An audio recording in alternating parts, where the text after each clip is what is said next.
So I am in Orlando speaking at the Mom 2.0 Summit, and I had a message on my heart, okay, that I needed to share with my Girls Stop Playing girls. The last episode that we did on the pod, Girl, Stop Letting These Men Manipulate You, got so many reactions, so many downloads. I got so much feedback on it that I wanted to go a little bit deeper. But because I am not at home, I don't have all of my fancy equipment, none of the bells and whistles. All I got is my handy dandy phone. So I am about to attempt to record this podcast episode using the voice memos on my phone. I have it set up here on my tripod, propped up as if it's a mic stand. And let's just let this be a lesson in if they wanted to, they would. Okay. Lose the excuses. You already got everything you need to get everything you want. So hopefully the audio quality is decent and we're about to get going.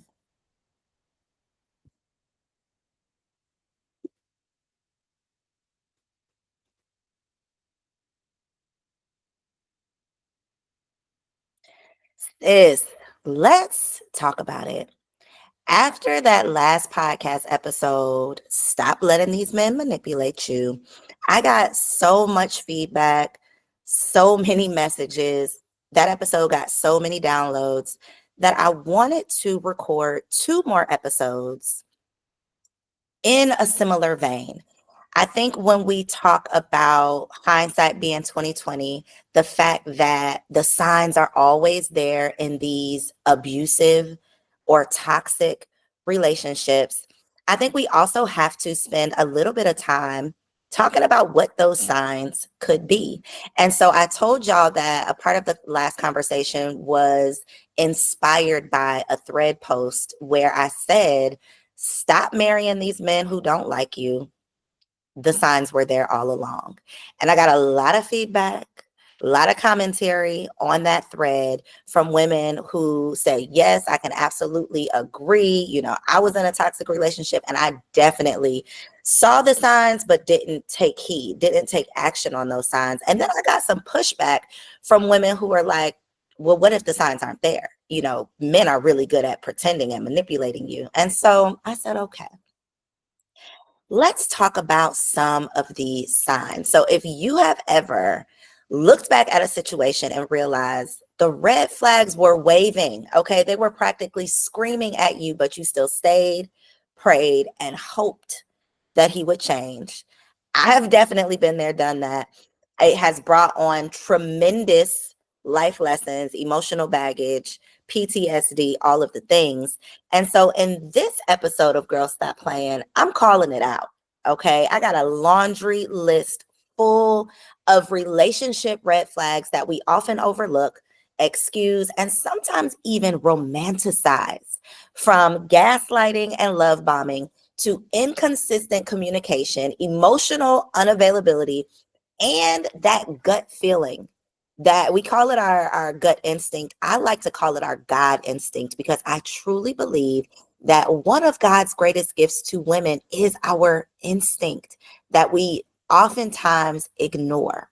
And so I want to break down some of the subtle and not so subtle signs that he is not the one.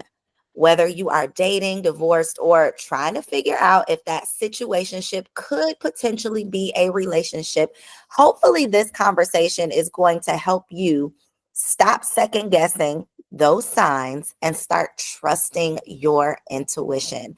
So, if you are tired of repeating the same relationship cycles, this is a conversation for you. If this is not speaking to you, but you got a sis who might need somebody else to share some signs, then make sure you share this episode with them. The other thing that I need for you to do before we get into this conversation, y'all, I am requesting a favor from you, okay? I need for you to go into whatever podcast app you happen to be playing this episode on. Go to the Girl Stop Playing podcast settings and make sure you have automatic downloads selected.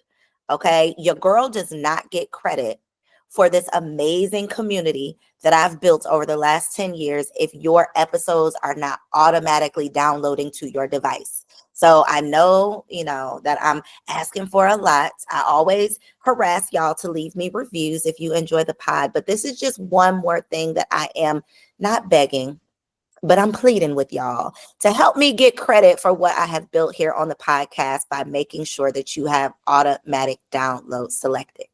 All right, now let's get into this conversation that is hopefully going to help you choose peace over potential and stop settling for less than you deserve. Okay. You don't have to settle for just what you can get.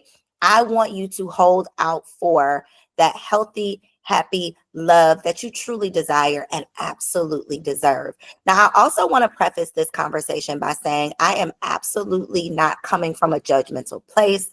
I literally came up with this laundry list of red flags based on horrible relationships and dating experiences that I've had in the past. However, one of the things that I definitely think saved me time, energy, and stress when I was a single woman is I had very low tolerance for foolishness.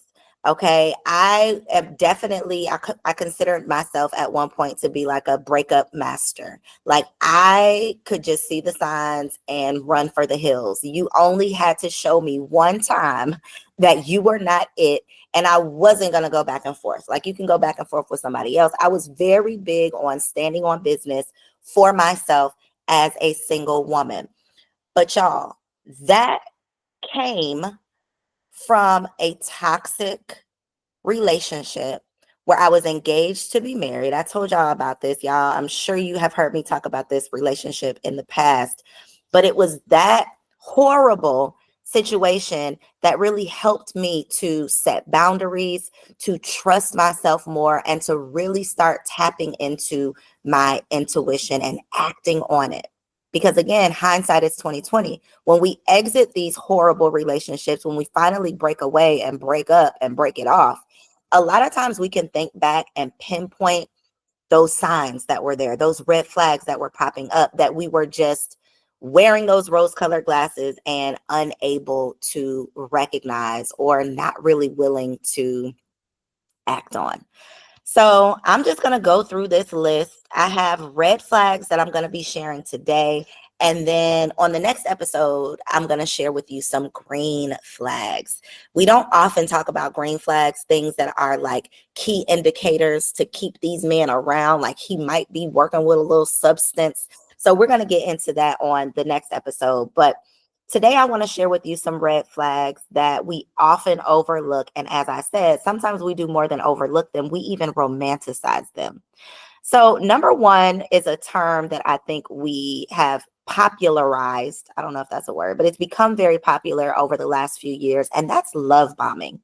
I can 1000% confirm that I experienced love bombing when I was engaged. I was 24 years old, young, dumb, deaf, and blind, okay, and obsessed with the idea of being a wife. So much so that I had given myself this deadline of 25. Y'all, as a teenager, 25 to me was just like old, like real grown. By 25, you're real grown. And so in my mind, I had made up that I needed to be married and on my way to being somebody's mama by the time I turned 25. And so at 24, when I met this man who, upon meeting me, like the day we met, told me that I was going to be his wife, I just knew that God had answered my prayers. Okay. And when I tell you he love bombed the hell out of me, now he was 7 years older. So I was 24. I think he was 31. I just turned 31 or was about to turn 31 at the time. So looking back, I definitely know that, that was a setup for failure, that I was just young and naive and he could like smell how green and immature I was. But he definitely love bombed me. Love bombing is when these guys will show up and do too much too soon. So they automatically want you to be theirs. They want to spend every waking moment together. That, if they're not at work, they want to be with you. They come on real hot and heavy. And this is definitely a red flag that you need to be aware of, because a lot of times, especially with older men, now, you could be dating somebody your same age and he could still be pulling this manipulation. But with older men, especially, a lot of times they will try to get you all wrapped up, get you all wound up, get you all caught up and into their world, so that when they're ready to turn your world upside down, you're in too deep and you are not as willing or even as able to break away because you've gotten caught up.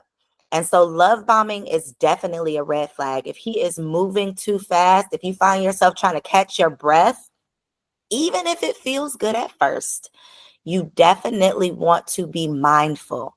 Okay, just make a little mental note of, okay, why is he moving so fast? Like, why does he want me to be his girlfriend on date number 2? Like, why is he talking about, marrying me on our second week of knowing each other? Like, yes, this makes me feel excited, but let me pump the brakes a little bit.